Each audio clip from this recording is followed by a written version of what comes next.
네, 안녕하세요. 네, 이번 시간은 채권 집행에 대해서 살펴보도록 하겠습니다. 채권 집행은 이렇게 A가 B에 대한 1억 원의 채권을 가지고 있습니다. B가 C에 대해서 가지고 있는 이 채권에 대해서 강제 집행을 하는 것이죠. 그래서 이제 요 A의 채권을 이제 만족받는 그런 것인데요. 먼저 용어를 살펴보면은 요 집행을 하는 이제 A를 채권자라고 하고요.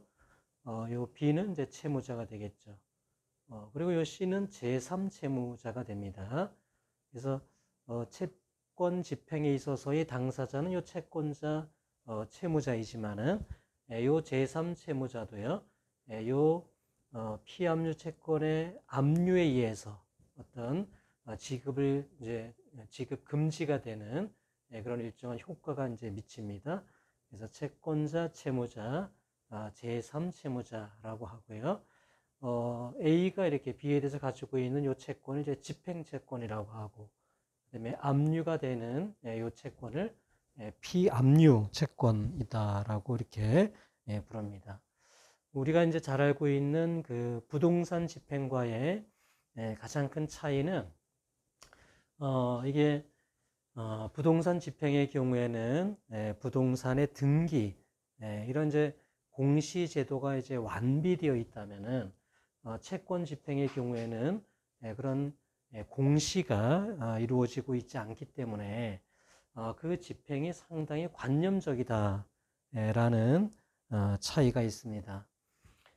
부동산 집행의 경우에는요, 공시가 되어 있기 때문에 채무자 소유라는 게 분명합니다. 그래서 부동산에 대한 집행을 신청을 하면은 그 이후의 집행 절차는 법원이 주도적으로 국가가 주도적으로 그 절차를 이제 진행해 줍니다. 그러나 채권 집행의 경우에는요, 사실은 B가 C에 대해서 이러한 1억 원의 채권을 가지고 있는지 여부도 굉장히 불확실합니다. 또 공시가 되지 않기 때문에 그렇죠. 그래서 채권 집행에 있어서는요, 이 채권 집행을 법원 주도적으로 이루어지지가 않고 채권자가 압류를 해서 추심 명령을 받든 압류를 해서 전부 명령을 받든 채권자가 이제 주도적으로 그거를 진행을 해야 되는 그런 차이점이 있습니다. 그리고 또 어떤 차이점이 있냐면은 부동산 집행의 경우에는 그 부동산을 경매에 의해서 이제 현금화를 하지 않습니까? 그래서 그 현금화한 이후에 채권자들에게 이제 우선순위에 따라서 이제 배당을 이제 해줍니다. 그래서 부동산 집행에 있어서는 배당 절차가 이제 있어요. 그런데 채권 집행의 경우에는요, 배당 절차가 있을 수도 있고 없을 수도 있습니다. 이제 그게 차이입니다. 배당 절차는 채권 집행에서는 어떤 방법으로 이루어지냐면은 요 제3 채무자가 이거를 이제 공탁을 할 수 있습니다. 우리가 좀 뒤에 배우겠지만은 집행 공탁이라는 걸 할 수가 있는데요.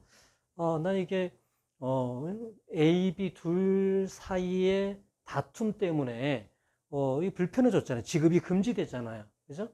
그래서 아유 뭐 귀찮다 말이죠. 나는 빨리 그냥 면책되고 싶다. 이럴 때 하는 게 이제 이 집행 공탁입니다. 이제 그런 경우에 이제 배당 절차로 이제 넘어가게 됩니다. 자, 그리고 우리가 좀 뒤에 배우겠지만은 만약에 A가 압류 추심 명령을 했다 이거야. 그래서 이렇게 추심을 합니다. C로부터 추심을 했을 때 A가 다른 채권이 경합이 된다든가 할 때는요, 요 A가 이제 공탁을 해야지 됩니다. 그러면 다시 이제 배당이 이루어지게 됩니다. 그러니까 채권 집행에서는요, 배당 절차가 없을 수도 있어요. 그냥 A가 압류 취심을 해가지고 다른 채권자가 없으면 그냥 충당을 해버립니다. 그리고 만약에 전부 명령을 받았다, 압류 전부 명령을 받았다, 그러면 그냥 채권 집행이 종료가 돼버립니다. 그러니까 그런 경우에는 따로 배당 절차가 없어요. 제3채무자가 공탁하거나 압류 추심권자가 이렇게 공탁을 하거나 이런 경우에만 배당 절차가 있게 됩니다. 자, 그 정도를 이제 기본 지식으로 해서 채권 집행에 대해서 이제 들어가 보면은요. 이제 제일 앞에 이제 압류가 나옵니다. 압류는 채권 집행뿐만 아니라 모든 집행에서의 시작이 압류입니다. 압류를 통해서 현 상태대로 동결을 시켜 놓습니다.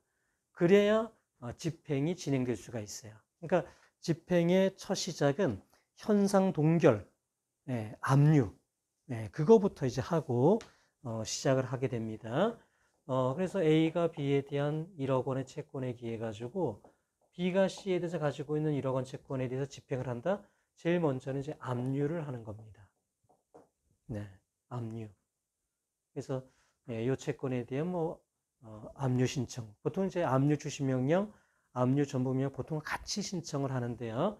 어쨌든 이렇게 압류 신청을 하면 압류 결정이 이제 이루어지고 법원에서 이 제3채무자에게 이제 송달을 합니다. 압류 결정을요. 그러면 이제 압류의 효력이 발생이 돼요. 그러면은 압류의 효력이 발생이 되면 현 상태 그대로 동결이 되는 겁니다. 그래서 처분 금지효가 생겨요. 그래서 C의 입장에서는요, 이 압류된 채권을 지급하면 안 되죠. 지급금지 채권이 되는 거예요. 지급금지 채권이 되고요.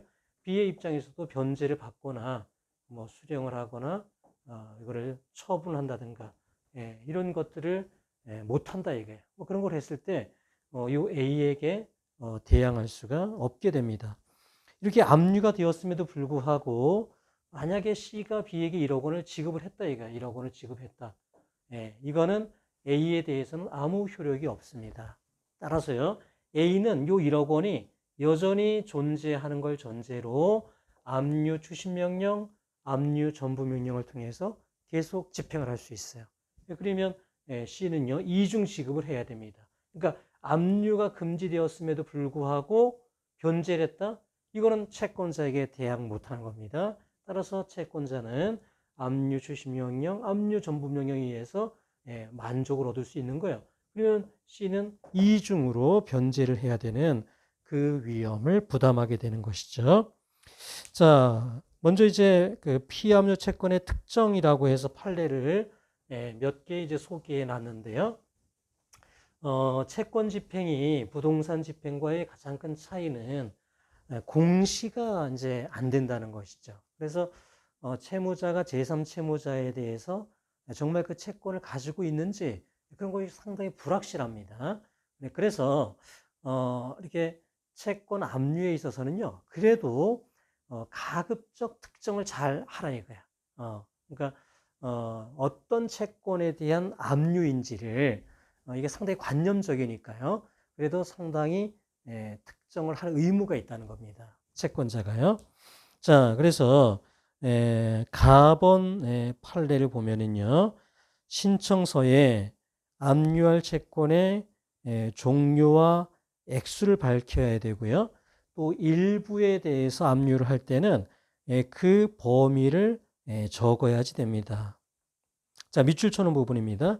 만약에 그 피압류 채권이 제대로 특정이 안 됐다. 그러면 압류의 효력이 발생하지 않아요. 이게 중요합니다. 압류를 제대로 특정을 못했다 이거야. 그러면 그거는 압류가 무효입니다. 효력이 발생하지 않습니다. 또 이렇게 B가 C에 대해서 가지고 있는 채권이 여러 개이다. 여러 개.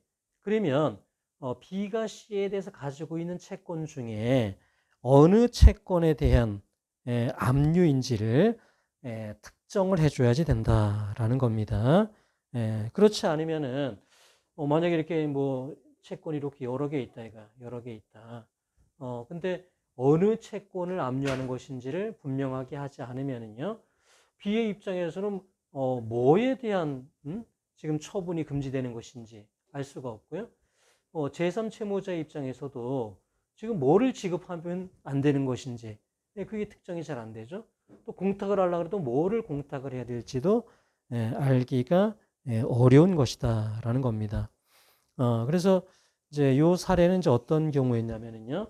A가 B에 대한 이제 1억 원의 채권을 가지고 있는데, B가 C에 대해서 채권을 이제 3개를 가지고 있어요. 첫 번째 채권은요, B가 을에게 갑 아파트를 신축해주고 지급받을 공사대금 채권입니다. 그 다음에 두 번째 채권은 을 아파트를 신축하고 지급받을 공사대금 채권이에요. 그 다음에 세 번째 채권은 병 아파트를 신축하고 지급받을 공사대금 채권입니다. 그런데 A가요, 채권 압류 신청을 하면서 어떻게 했냐면은 B가 C에 대해서 갑 아파트, 을 아파트, 병 아파트를 신축해주고 지급받을 공사대금 채권 중 1억 원에 이르기까지 금액, 이렇게 이제 특정을 한 거예요. 근데 사실은 이 아파트 하나당 한 10억 정도씩의 채권이다 이거예요. 그럼 도대체 뭐가 압류가 된 것인지 특정이 안 됐다 이게 특정이. 뭐 적어도 먼저 요 갑 아파트를 신축하고 지급할 공사대금 채권 중에 압류를 하는 것이고, 만약에 이게 없다면 을 아파트, 이게 없으면 병 아파트, 이 정도로는 순서를 정해서 특정을 해줘야 되는데 그런 것도 없이 갑, 을, 병 아파트를 신축하고 지급받을 공사대금 채권 중 1억 원에 이르기까지 금액, 그러니까 전혀 피의압류 채권이 특정이 안 됐다는 겁니다. 따라서 이거는 압류가 무효라는 거예요. 그래서 A가요, 추심명령, 압류 추심명령에 의해서 추심을 할 때 무효라는 거예요. 압류가 무효니까 추심명령도 같이 무효다 이거야. 따라서 C는 요 A가 추심을 구할 때, 뭐 추심의 소를 제기했다든가 할 때 C는 압류가 무효다라는 걸 가지고 다툴 수 있다라는 겁니다. 판시 2번에 있는 얘기가 그거예요. 제3채무자로서도 추심금 소송에서 추심명령의 무효를 주장할 수 있다. 그러니까 압류가 특정이 안 돼서 무효니까 추심명령도 무효다라고 주장하면서 A의 추심금 청구를 다툴 수가 있다라는 이야기입니다. 자, 나번 판례입니다. 자, 나번 판례는요. 자, 첫 번째 논점은 이겁니다. A가 B에 대한 1억 원의 채권을 가지고 있는데 B가 C 은행에 대해서 가지고 있는 예금 채권에 대해서 압류를 하는 겁니다. 자, 근데 압류의 효력이 발생하는 그 시점에 뭐 예금되어 있는 채권, 그게 이제 압류가 되는 것, 뭐 그건 문제가 없습니다. 근데 압류의 효력이 발생된 이후에 예금되는 채권에 대해서도 압류의 효력이 미치겠는가 이겁니다. 자, 이거에 대해서 1번, 판시 1번은 뭐라고 얘기를 했냐면은 장래에 입금될 것, 압류 이후에 장래에 입금될 채권에, 예금 채권에 대해서도 압류할 수가 있다는 겁니다. 자, 그 이유는요. 발생의 기초가 되는 법률 관계가 존재하고 또 권리의 특정이 가능하고 또 가까운 장래에 발생할 것이 상당한 정도로 기대되고 또 이런 것들을 고려할 때 현재 예금되어 있는 채권만 압류할 수 있는 게 아니고 그 이후에 예금될 채권에 대한 압류도 할 수가 있다 이거야. 자, 그러면 A의 입장에서는요, 그러니까 현재 예금되어 있는 것만 압류를 할지 아니면 거기에다 플러스 나중에 장래 입금될 예금까지 압류를 할지를 잘 선택을 해야 되겠죠. 그리고 가급적이면은 장래 입금될 예금까지도 같이 압류를 하는 게 바람직할 거다 이거야. 그래서 만약에 현재 예금돼 있는 거 플러스 장래에 예금될 것까지 압류를 하기 원한다면 A의 입장에서는 두 가지가 다 압류가 될 수 있도록 신청서를 잘 기재를 해야 된다는 겁니다. 근데 판시 3번에 보면은요, 이 A가 어떻게 이제 이거를 특정을 했냐면은 이 피압류 채권을 어떻게 특정했냐면은 자, 밑줄 쳐놓은 부분입니다.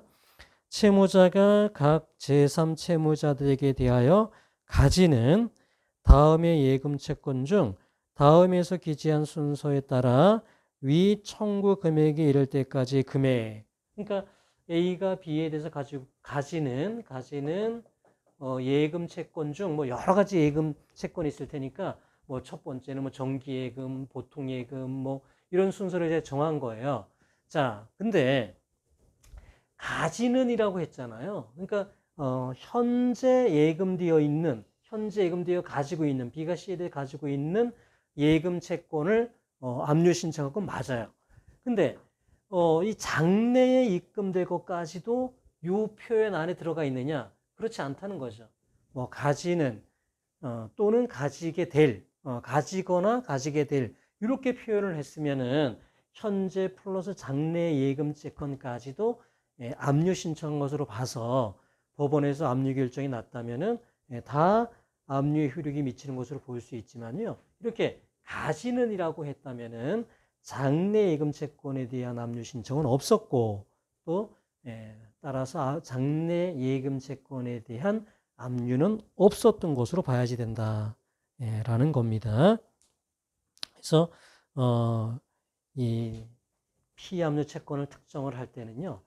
상당히 이제 최대한 특정을 해야 된다. 최대한 특정을 해야 되고 그다음에 정확하게 표시를 해야지 된다는 거예요. 보통 이제 뭐 그 은행만 이렇게 보통은 특정을 하면요. 뭐 계좌번호까지 요구하진 않아요. 그러니까 뭐 그런 걸 알기는 어렵잖아요. 그러니까 채무자가 제3채무자에 대해서 이제 예금을 가지고 있다. 그럼 어떤 은행일지만 이렇게 특정을 하면 됩니다. 이게 특정을 하면 되고 그것도 사실은 정확하게 모르기 때문에 그냥 임의로 이제 이렇게 은행들을 이렇게 선택을 해서 압류 이제 신청을 하죠, 보통은요. 근데 장래 예금 채권이 누락이 안 되려면 기재를 잘 해야지 된다는 겁니다. 자, 그 다음에 이제 다번 판례인데요. 뭐 다번 판례는 그냥 참고로 여러분이 좀 이렇게 보시면 되겠어요. A가 이제 이렇게 B에 대한 2억 원의 이제 채권을 가지고 있고 이렇게 저당권을 이렇게 설정을 했습니다. 저당권을 설정을 했다. 그런데 이 토지가요, 어떤 이제 공익 사업에 필요 이제 해서 수용이 된다 이게. 그래서 수용 보상금이 사업 시행자로부터 이제 나올 예정입니다. 사업 시행자에게 수용 보상금이 이렇게 나온다라고 했을 때요.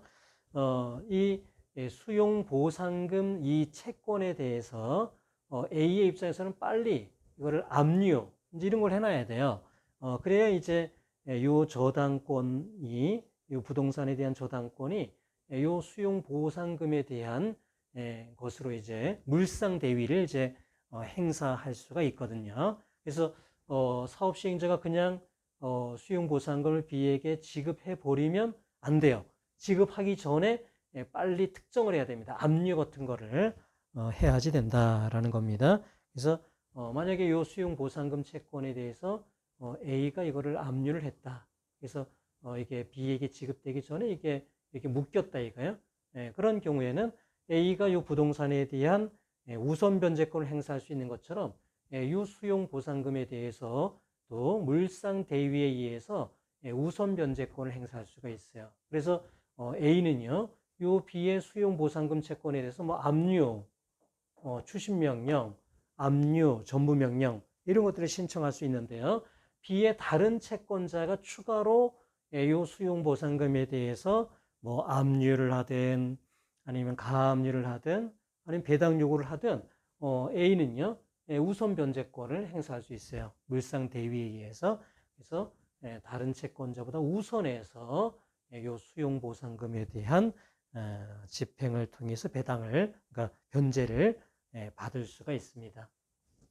근데 그 다번 판례에서 이제 문제가 되는 건 뭐냐면은 A가 요 수용 보상금 채권에 대해서 이제 압류를 했습니다. 압류를 했는데 수용 보상금이 만약에 이제 2억 원이다라고 했을 때 이제 2억 원이 전부 이제 현금으로 지급될 거를 전제로 이제 압류를 한 거예요. 만약에 그냥 일반적으로 사업 시행자가 요 B에게 그냥 2억 원의 수용 보상금을 지급할 거였다라고 하면 제대로 압류를 한 겁니다. 그래서 이거에 대해서는 그냥 물상대위에서 우선 변제를 받는데 문제가 없습니다. 그런데 이게 1억 원은 이제 이렇게 현금으로 이제 나오지만 1억 원은 이제 유가증권으로 이제 나오는 경우가 있어요. 이게 토지보상금이 너무 많이 이렇게 풀리게 되면은 이게 부동산 가격에 어떤 상승을 가져올 수 있다라고 해서 요즘 이렇게 유가증권이나 뭐 대토 그러니까 그 땅으로 대신 이제 보상금 현금 대신에 이제 땅으로 대신한다든가 아니면 유가증권으로 한다든가 이런 경우들이 굉장히 많습니다. 그래서 지금 뭐 3기 신도시 이제 그런 경우에도 보면은요 이렇게 현금 보상 일부 나머지는 이제 얼마 1억 원 넘는 부분은 뭐 유가증권 이런 경우들이 있어요. 그러면 A가 이렇게 압류 추심 명령할 때 이게 현금 채권 인걸 전제로 이제 압류 추심 명령을 했을 거다 말이죠. 근데 유가증권의 방법으로 만약에 보상금이 나올 거라고 하면은 요 A가 한 압류 추심 명령에 의해서는요 압류가 안 됐을 수가 있는 겁니다. 방법이 좀 다르거든요. 압류하는 방법이 좀 달라요. 그래서 요 경우에는요 A가 요 사업 시행자 제3채무자에게 확인을 해봐야 돼요. 이게 유가증권이나 이런 방법으로 보상이 이루어지는 게 있는지를 확인해서 만약에 유가증권으로 이제 지급될 게 있다라고 하면 그냥 보통의 금전채권에 대한 압류 추심 명령만 했다면 추가로 금전 그러니까 유가증권 인도 청구권에 대한 압류를 추가로 해야지만 A가 그거에 대해서 변제를 받을 수가 있습니다. 집행을 할 수가 있어요. 근데 요 사안에서는요, 그 보상금이 이제 2억 원이 1억 원은 이제 금전채권으로 이제 보상이 될 거라서 이제 압류가 됐지만 나머지 1억 원은 이제 유가증권으로 될 거였기 때문에 요 압류의 효력이 미치지 않는 거야. 그러니까 지급 금지가 안 된 겁니다. 그러니까 사업 시행자가 그냥 유가증권을 B에게 그냥 지급을 한다든가 또는 사업 시행자가 그거를 유가증권을 변제 공탁을 해가지고 B가 그거를 출금을 한다든가 그런 거를 막을 수가 없다는 거야. 그래서 이 경우에는 그 유가증권에 의해서 보상된 1억 원에 대해서는요 A가 물상대위를 행사할 수 없었던 사안입니다. 그래서 여러분 조금 어려울 수는 있지만요.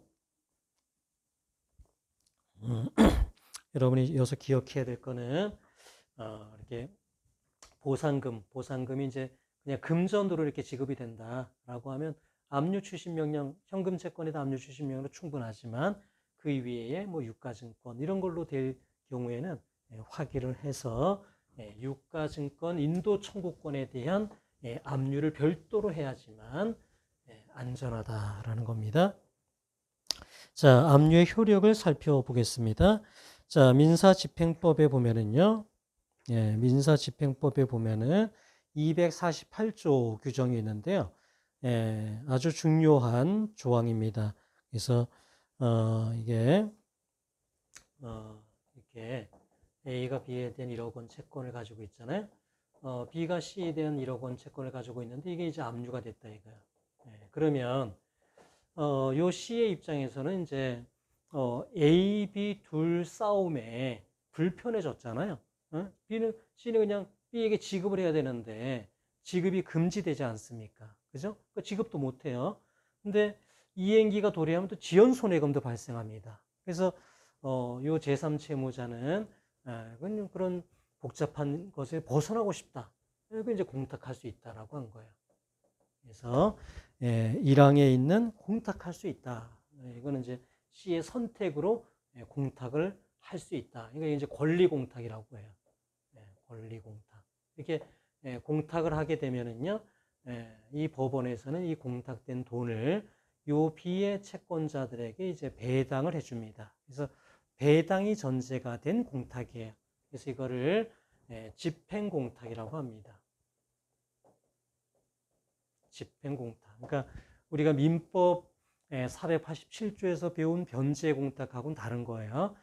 변제공탁은 채권자가 수령을 거부한다든가 또 채권자가 수령 불가능하다든가 그다음에 채권자가 누구인지를 정확히 알기가 어렵다. 채권자 불확지.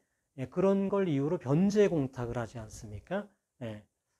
그 경우에는 이제 채무자가요, 그 채권자에게 변제할 거를 그런 이제 세 가지 사유 때문에 공탁을 하는 거예요. 근데 여기서 집행 공탁은 요 피압류 채권이 압류, 가압류가 됐을 때 제3채무자가 하는 공탁을 이야기합니다. 자, 그 다음에 사망에 보면은요, 원래 제3채무자의 공탁은 권리공탁입니다. 이게 제3채무자를 보호하기 위한 공탁이기 때문에 제3채무자가 선택할 수 있는 거예요. 그래서 권리공탁인데요. 자, 그런데 만약에 B의 다른 채권자가 이렇게 또 있어요. 여기도 이제 압류를 했다, 이게. 압류 채권자다. 여기도 이제 압류 채권자다. 자, 그러면은 이게 이 집행채권의 합이 2억이죠?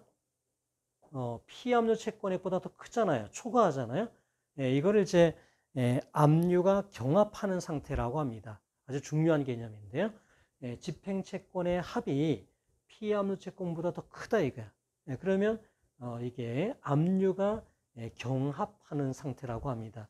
이러한 압류가 경합하는 상태에서 압류 채권자나 가압류 채권자가 C에게 공탁을 요구하면요. 이때는 C가 공탁을 해야지 됩니다. 사망에 그렇게 되어 있죠.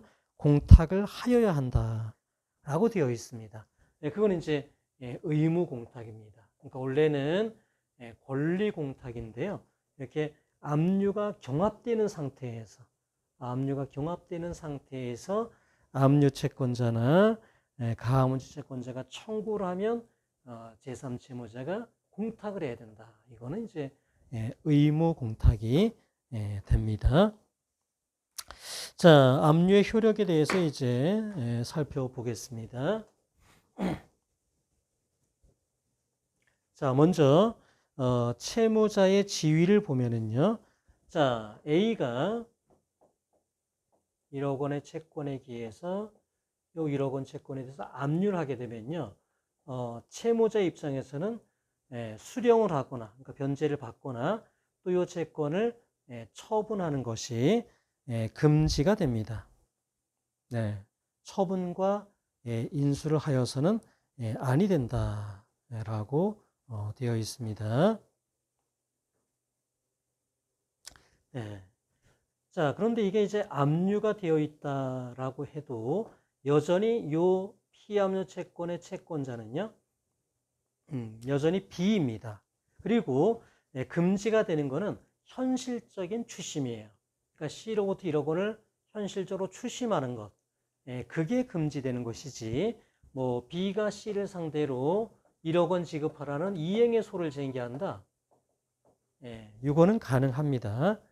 그리고 법원에서도 그대로 그냥 승소 판결을 내려줘요. 왜냐하면 이거를 막을 이유는 없습니다. 그러니까 현실적인 추심을 막을 뿐이지 이행의 소를 제기하는 거는요. 소멸시효도 중단될 수 있고요. 또 지연손해금도 늘어날 수 있기 때문에 A에게 부당한 건 없습니다. 불리한 건 없어요. 자, 그리고 요 B와 C는요. 기본적인 법률 관계에 기한 뭐 취소권이라든가 해제권이라든가 이런 것들은 여전히 자유롭게 할 수가 있습니다. 예를 들어서 A가 B에 대한 요 채권에 기해 가지고 B가 C 회사에 대해서 가지고 있는 만약에 임금 채권이다. 임금 채권에 대해서 압류를 했다 이거야. 자, 그러니까 이 급여가 제대로 안 나옵니다. 뭐 반밖에 안 나오거나 그래요. 압류가 되니까요. 그래서 B가 근로 이욕을 잃고 여기가 이제 사직을 한다 이거. 또는 열심히 일 안 하니까 C 회사에서 B를 해고를 한다. 이런 것들은 할 수 있다는 거예요. 그러니까 요 임금 채권, 압류되어 있는 임금 채권을 요 회사에서 지급하는 거, B가 이거를 수령하는 것, 이게 금지가 되는 것이지, 이 둘 사이의 근로계약상의 어떤 사직, 어떤 해지, 해고, 뭐 이런 해고, 해지라든가 취소, 이런 것들은 자유롭게 할 수가 있다라는 겁니다. 그리고 맨 마지막 줄에 보면은요, 압류의 효력은 상대적입니다. 압류의 효력은 상대적이다. 그러니까 압류 채권자에게 대항하지 못한다라는 겁니다. 자, 그래서요, 이렇게 A가 B에 대한 어떤 1,000만 원 채권에 기해 가지고 B가 C에 대해서 가지고 있는 1,000만 원 채권에 대해서 압류를 이렇게 하잖아요. 압류를. 자, 그러면 B가 요 채권을 요 D에게 양도를 합니다. 채권 양도를 합니다. 채권 양도를 해요. 자, 요 채권 양도를 할 수가 있느냐 이거야. 할 수 있다는 거예요. A에 대해서만 대항하지 못한다는 겁니다. 그러니까 요 채권 양도가 있어도요. A는 채권 양도가 없었던 것처럼 할 수 있습니다. 그러니까 압류의 효력에 반하는 채권 양도이기 때문에 B는요. A에게는 대항할 수가 없어요. 그래서 그냥 이런 경우에 A가 우선하게 됩니다. 자, 그런데 이 B가 D에게 채권 양도한 이후에 어떤 뭐 E가 B에 대한 채권자인 E가 요 1,000만 원에 대해서 또 뭐 압류를 한다 라고 했을 때요. 요 D는요. E에 대해서는 대항할 수 있다는 거죠. D는 야 이건 이미 내가 채권 양수 받았으니까 너가 한 이 압류는 효력이 없다 이거야. 그러니까 요 D는 요 채권 양도를 가지고 A에게만 대항할 수 없을 뿐입니다. 그래서 상대적이라는 거야. 압류 효력이. 자, 만약에 A가 요 압류를요, 뭐 해제를 해줬다 이거야. 압류를 취하해줬다. 그러면 B가 C에게 채권 양도한 건 그대로 유효해지는 것이죠. 확정적으로 유효해지는 것이죠. 그래서 그 이후에 다른 압류, 가압류 채권자들보다 A는요, 당연히 이제 우선하게 되겠죠. 자, 그 다음에 그게 이제 압류 효력은 상대적이다. 각 주에 제가 써놓은 개별 상대 효설이라는 게 그겁니다. 그러니까 요 B는요 개별적으로 따져서 A에게만 대항할 수 없고 나머지 채권자들에 대해서는 대항할 수 있다. 이게 개별 상대 효설입니다. 자, 제3채무자의 이제 지위를 보면은요, 압류의 효력이 발생하면은 제3채무자는 지급이 금지가 됩니다. 압류가 됐으니까요.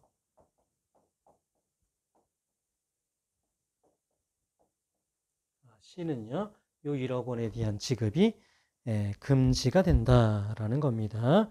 자, 그런데 아까도 봤던 것처럼 기본적 법률 관계에 기한 취소, 해제 뭐 이런 것들은 자유롭게 할 수가 있습니다.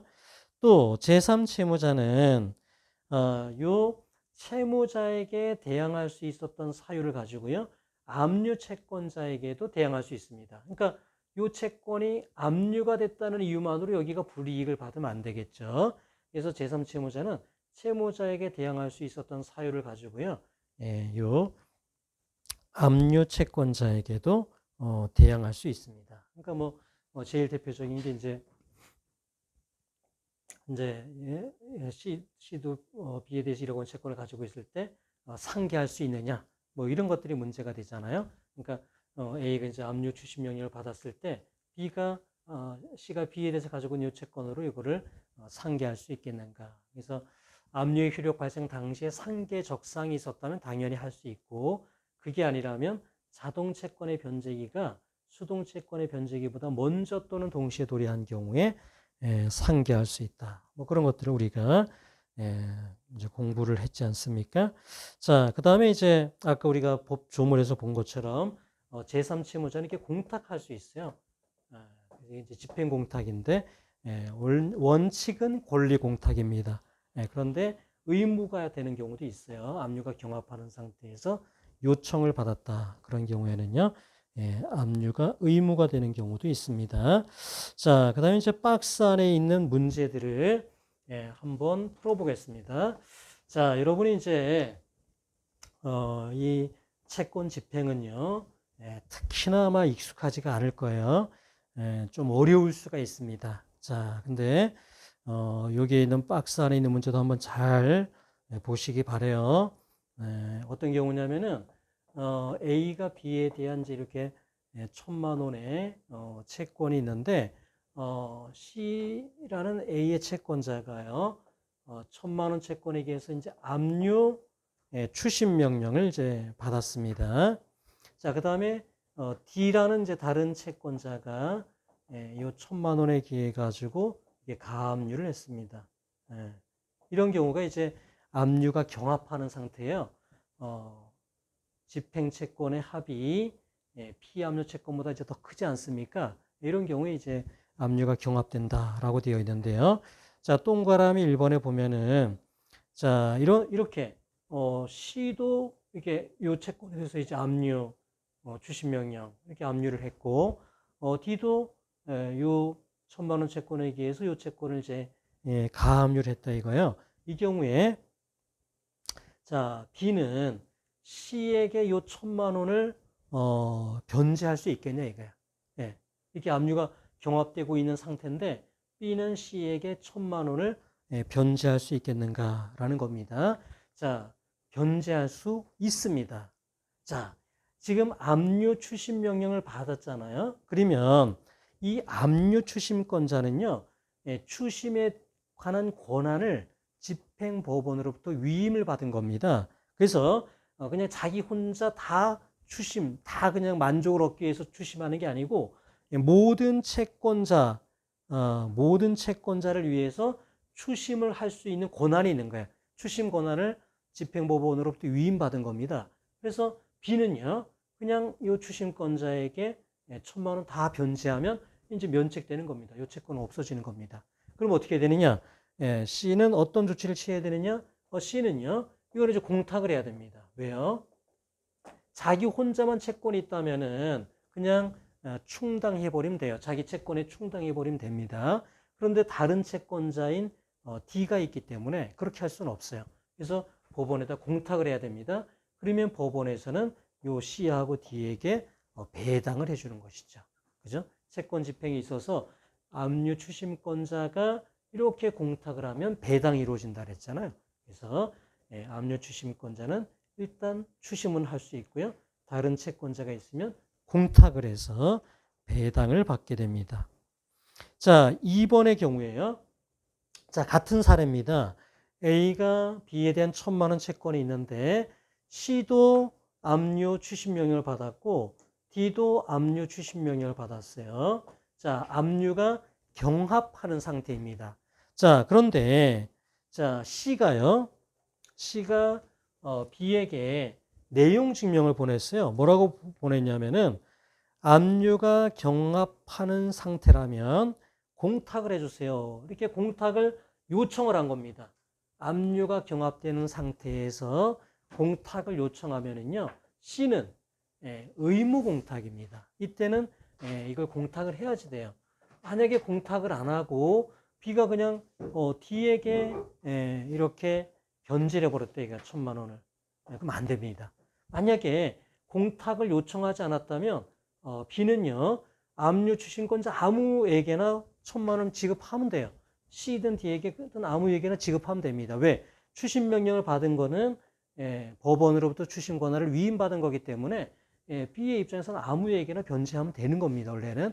그런데 압류 경합 상태에서 공탁을 요구했다면 여기는 공탁을 해야 될 의무가 있는 거예요.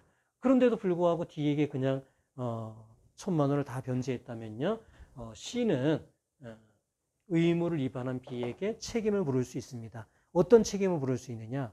어떤 책임을 물을 수 있냐면은 B가 공탁했더라면, 이 1,000만 원을 공탁했더라면 C와 B가 500만 원씩 만약에 배당받을 수 있었잖아요. 그럼 그 500만 원에 대해서는 여전히 B에게 책임을 물을 수가 있습니다. 자, 그 다음에 3번입니다. 자, 공탁이 민법에 있는 변제 공탁이 있고요. 그 다음에 우리가 좀 전에 배운 집행 공탁이 있다 그랬어요. 집행법상이에요. 자, 요 사안은 어떤 거냐면은 A가 B에 대한 이렇게 채권이 있는데 이거를 C에게 양도를 했어요. 근데 이게 채권 양도의 효력이 다투어지고 있습니다. C는 채권 양도가 유효하다. 나에게 갚아라. 이렇게 주장을 하고 있고요. A는 채권 양도가 무효다. 나에게 갚아라. 이렇게 얘기를 하고 있습니다. 요것만 놓고 보면 뭐냐면 채권자가 누군지 알 수 없는 채권자 불확지에 기한 변제 공탁 사유입니다. 요것만 놓고 보면은 변제 공탁 사유예요. 그 중에서도 이제 채권자 불확지 그거에 기한 공탁 사유입니다. 자, 그런데 이 상태에서 A의 채권자인 D가요, 어떤 집행채권에 의해서 이 채권에 대한 압류 전부 명령을 받았어요. 자, 이 피압류 채권이 압류가 됐다. 이거는 무슨 공탁 사유냐면은 이건 집행 공탁 사유죠. 그러니까 요거를 놓고 보면 채권자 불확지에 기한 변제 공탁 사유고요. 요 사항을 놓고 보면은 피압류 채권이 압류됐다라는 걸 놓고 보면은 집행 공탁 사유입니다. 자, 이런 경우에 B의 입장에서는요, 이 복잡한 이해관계에서 벗어나고 싶다. 그러면 어떤 공탁을 해야지 되냐 이거예요. 어떤 공탁을 해야 되느냐. 두 가지 의미가 다 있는 혼합 공탁을 해야 됩니다.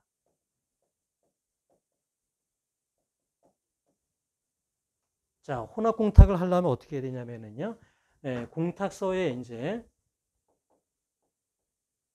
공탁 근거 법령을 쓰게 돼 있고, 피공탁자가 누군지, 공탁 원인 사실이 뭔지, 이런 것들을 기재하게 돼 있는데요.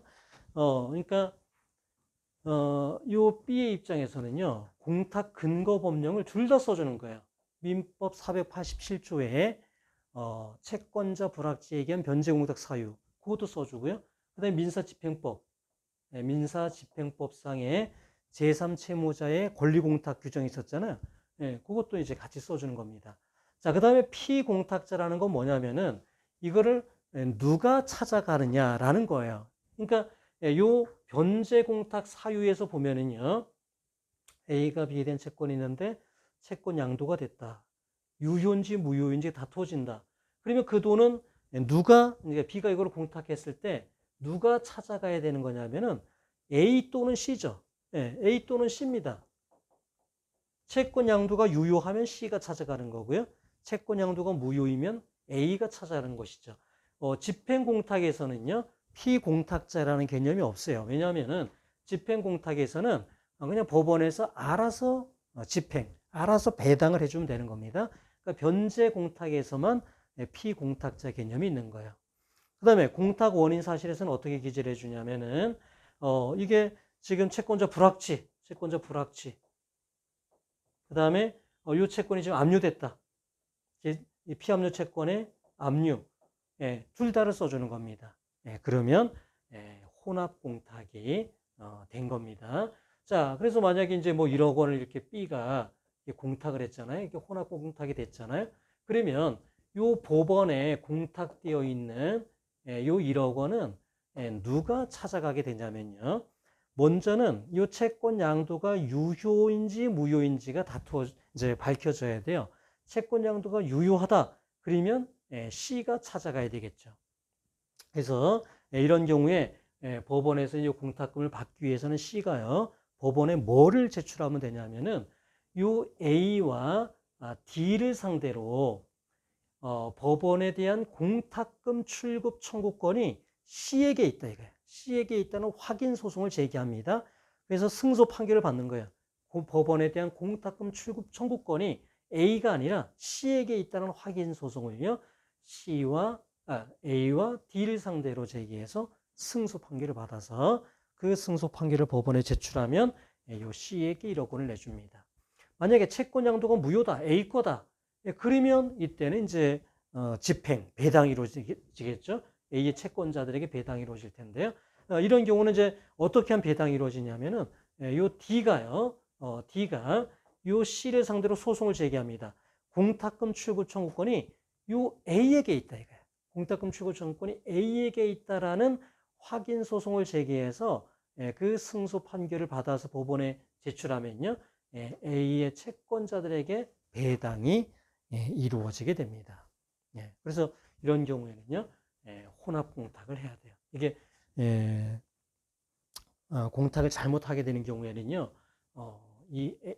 B의 입장에서는요, 이중 변제의 위험도 질 수가 있어요. 실제 이거를 집행공탁을 그냥 해버렸대요. 혼합공탁이 아니다. 그러면 집행공탁이니까 법원에서 그냥 배당을 해버리거든요. A의 채권을 배당을 해버립니다. 근데 알고 보니까 채권 양도가 유효하다라고 밝혀지면 B는 C에게 또 갚아야 되는 거예요. 그러니까 공탁은 정확하게 잘 해야 돼요.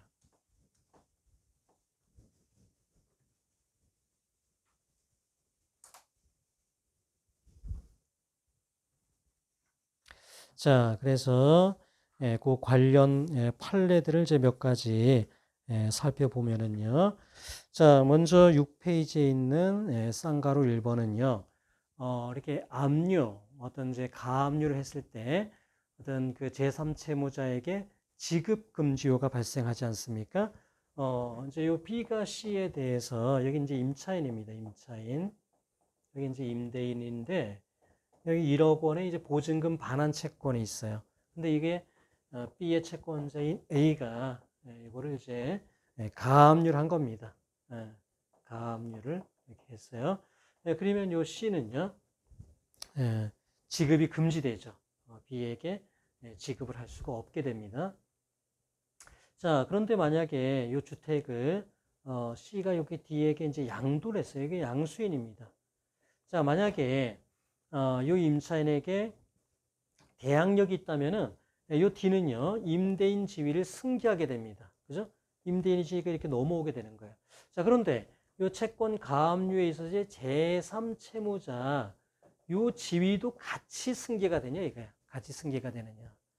만약에 제3채무자의 지위는 승계되지 않는다라고 하면은요, D는 지급 금지가 되는 게 아니잖아요. 지급 금지가 발생하지 않잖아요. 그래서 임대차 기간이 끝나면 보증금 그냥 B에게 1억 원을 지급하면 됩니다. 근데 만약에 제3채무자의 지위까지 승계가 된다면 D는요, 지급이 금지가 되는 거잖아요. 그러니까 지급하면 안 됩니다. 그죠? 만약에 이걸 지급해버리면은 나중에 A가요, 요 보증금 채권에 대해서 압류 추심 명령 이런 거를 제기하면 이중으로 지급해야 될 위험이 있다라는 것이죠. 이거에 대해서 우리 대법원은 임대인의 지위가 승계된다면 제3채무자의 지위도 당연히 같이 승계한다라는 게 우리 대법원의 다수 의견입니다. 그래서 이 경우에는 지급금지 효력이 이 양수인에게도 그대로 이전이 된다. 그러니까 임대인의 지위가 승계된다고 했잖아요. 그렇다면 제3채무자의 지위만 분리해서 남는다고 볼 수 없다는 거예요. 같이 승계가 된다라고 봅니다. 그러니까 어떤 주택이나요, 상가 이런 경우에는 그거를 양수한 입장에서는요 조심해야지 되죠. 그러니까 요 C에게 이제 주택 매매를 할 때 혹시 보증금에 대해서 압류, 가압류 뭐 되어 있는 게 있는지 그런 걸 좀 확인을 해야 됩니다. 그래서 압류, 가압류가 되어 있다면은 임대차 기간이 끝났다고 해서 임차인에게 그냥 지급하면 안 된다고요. 그러면 이중 변제 위험을 또 안을 수 있기 때문에요. 주택 상가의 어떤 매매를 할 때는요. 보증금에 대한 압류, 가압류 여부를 꼭 확인을 해야지 된다라는 겁니다. 자, 이제 그거에 대한 이제 그 반대 의견은 어떤 제3채무자의 지위가 승계된다고 볼 수 있는 법적인 근거는 없다. 뭐 이렇게 어떤 우리 집행법상 그런 규정은 없다. 이렇게 이제 반대를 했습니다. 자, 그 다음에 이제 그 쌍가로 2번에 보면은요, 이제 지급 금지가 되잖아요. 그러면 A가 B에 대한 이렇게 채권이 있고, B에 C에 대한 채권에 대해서 이제 가압류를 했는데, 가압류 효력이 2008년 6월 30일에 발생을 했어요. 근데 C가 B에 대해서 이렇게 가지고 있는 채권으로 상계할 수 있느냐, 이게 문제인데, 2008년 6월 30일 당시에 양 채권이 상계 적상이 있다면 당연히 상계가 가능한데요. 자, 요 경우에는 요 C가 가지고 있는 요 반대 채권, 이게 변제기 2008년 7월 25일이에요. 그 다음에 요거는 2008년 6월 10일입니다. 그러니까 압류의 효력, 가압류 효력이 발생할 당시에는 상계적상은 아니었어요. 이게 아직 변제기가 도래하지 않았기 때문에. 자, 그러면 상계를 하기 위해서는 요 자동 채권의 변제기가 수동 채권의 변제기보다 먼저 또는 동시에 도래해야 되는데 늦게 도래했잖아요. 그래서 상계가 안 된다는 게 다수 의견입니다. 근데 이거에 대해서 이제 반대 의견은 뭐라고 얘기를 하냐면은 우리 법 조문은 뭐라고 되어 있냐면은 압류에 그러니까 지급금지의 효가 발생한 이후에 성립된 채권 가지고는 상계할 수 없다고 되어 있어요. 그러니까 법 조문만 놓고 보면은 이게 압류의 효력, 가압류 효력이 발생할 당시에 이미 성립만 되어 있다면은 마치 상계가 가능한 것처럼 규정이 되어 있다고요. 그래서 이게 변제기는 이제 압류 효력 이후에 도달이 됐지만 이미 채권 성립은 그 전에 됐으니까 이거는 이제 상계하는 시점에서는 이미 양쪽 다 변제기가 도래했다 이거야. 만약에 뭐 2008년 뭐 9월이다 상계하는 시점에 그러면 상계할 수 있다라는 게 반대 의견입니다. 그러니까 이거는 상계의 담보적 효력을 강조한 거예요. 그러니까 적어도 C의 입장에서는 자기가 이렇게 채권을 가지고 있는데 이거 반대 채권이 있으면 이거는 상계에 의해서 확보할 수 있다, 변제를 확보할 수 있다 이런 기대가 있을 것 아니겠어요? 그런 담보적 효력을 강조한 건데 다수 의견은 그렇게 되면 사실 C의 입장에서는 7월 25일이 됐을 때 이 변제를 이제 그러니까 요 B가 6월 10일 날 이렇게 가지고 있는 채권 변제가 도래하면 C는 그걸 변제했어야 되잖아요. 근데 이행을 미루고 있다가 이게 양쪽 다 변제가 도래하면 상계할 수 있다는 거니까 이행을 미룬 채무자가 이익을 받게 되는 부당한 결과가 발생한다라고 해서 이 경우에는 상계가 안 된다라고 판단했습니다. 자, 그 다음에 이제 그 쌍가로 3번에 있는 판례는요. 뭐 여러분이 이제 상계에서 많이 이제 보신 판례인데 A와 이제 B가 여기는 이제 매수인이고요. 여기는 이제 매도인입니다. 자, 그래서 여기는 요 부동산에 대한 매매대금 이제 채권이 있고, 근데 여기 이제 가압류가 이제 설정이 돼 있어요. 그래서 A는 B에 대해서 가압류 기입 등기 말소를 이제 청구할 수가 있었어요. 그리고 이 두 개는 동시행 관계죠. 그러니까 B는 이제 매매대금을 청구할 수 있고 A는 야, 가압류금 말소해주면 내가 매매대금 지급할게. 이렇게 동시행 관계에 이제 있었습니다. 그런데 이 가압류가 이제 매도인이 이제 이거를 그 청구 채권을 변제를 잘 못하게 되자 어떤 집행에 들어올 우려가 있었습니다. 그래서 매수인이 이 청구 금액을 대신 변제하고 가압류를 말소시켰어요. 그러니까 가압류 기입 등기 말소 청구권이 구상금 채권으로 바뀐 겁니다.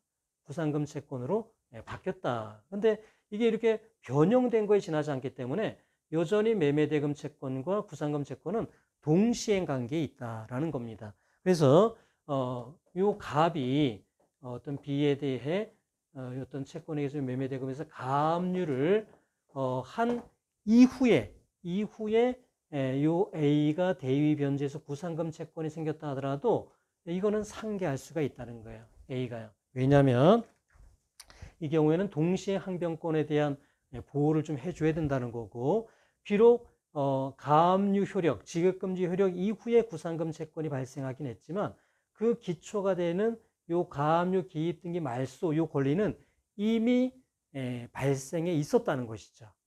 이미 어떤 그런 기초가 되는 그거는 이미 발생해 있었기 때문에 지급금지 효력이 발생한 이후에 구상금 채권이 발생했다 하더라도 이렇게 자동채권, 수동채권이 이렇게 동시에 관계에 있는 경우에는 상계가 허용된다는 게 3번 판례입니다.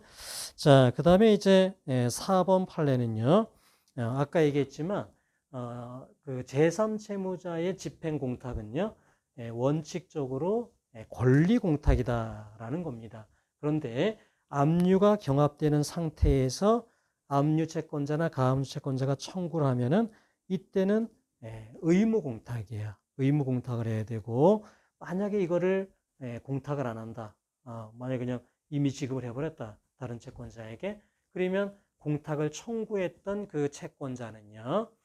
만약 제3채무자가 공탁을 했더라면 자기가 배당받을 수 있었던 금액만큼은 여전히 제3채무자에게 책임을 물을 수 있다는 게 4번 판례입니다. 자, 5번 판례는요. 어떤 제3 이 피압류 채권에 어떤 변제 공탁 사유가 있고, 그 다음에 어떤 집행 공탁의 사유가 동시에 있는 경우에는 혼합 공탁을 해야지 된다라는 겁니다. 그래서 그 10페이지 판시 1번에 보면은요, 공탁은 공탁자가 자기의 책임과 판단 아래 하는 것으로서 공탁자는 자신의 의사를 조차 변제 공탁이나 집행 공탁 또는 혼합 공탁을 선택하여 할 수 있다라고 규정하고 있어요. 그러니까 자기의 책임이 따르는 거니까 잘 선택해서 해야지 됩니다. 그리고 이제 그럼 혼합 공탁이 됐을 때 이제 누가 이제 찾아갈 수 있냐 그랬잖아요. 그래서 만약에 채권 양수인이 그걸 찾아가고 싶으면은요, 채권 양수인은 그 채권 양도인과 집행 채권자를 다 피고로 해서 공탁금 출급 청구권이 자기에게 있다라는 확인의 소를 제기하면 되겠습니다. 자, 마지막 이제 쌍가루 6번 판례만 보면은요. 자, A가 이렇게 B에 대한 1억 원의 이제 이렇게 채권이 이제 있는데, B가 이제 요거를 법원에다가 이제 변제 공탁을 했어요. 변제 공탁을 하면 이 채권이 이제 소멸이 되지 않습니까? 그런데 그러면 이제 A가 법원에 대해서 이제 공탁금 출급 청구권을 갖잖아요. 이렇게 출급 청구권을 가져요. 근데 A의 채권자인 C가요. 요 공탁금 출급 청구권에 대해서 어떤 자기의 A에 대한 채권에게 해가지고 요거를 이제 가압류를 한 거예요. 가압류. 그러니까 지급이 금지가 되는 거 아닙니까? A의 입장에서는 공탁금을 못 받게 되는 거예요.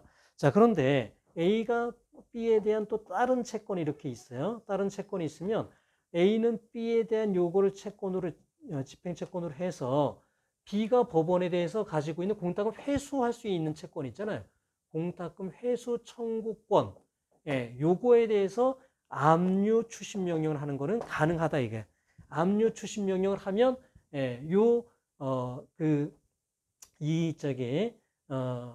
변제 공탁에 의해서 이게 소멸이 됐었잖아요. 이게 소멸이 됐었던 효력이 회수가 되면 다시 부활하게 되죠.